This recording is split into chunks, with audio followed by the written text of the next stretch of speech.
自本屆政府推出一系列新嘅輸入人才政策，至今已有超過23萬人才來港工作同發展，其中高才通計劃嘅申請續簽率達55%，獲批續簽嘅高才質素高，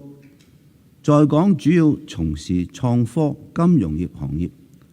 按每月收入計，95%高於香港收入中位數2萬多蚊，50%更高於近1倍，顯示需求大，市場願意付高嘅工資去招攬。高才通計劃可為香港帶嚟每年約340億元嘅經濟貢獻，相當於 GDP 嘅1.2%。同時，經不同計劃來港嘅人才大部分好年輕，70%喺70歲以下，有助舒緩人口高齡化嘅挑戰。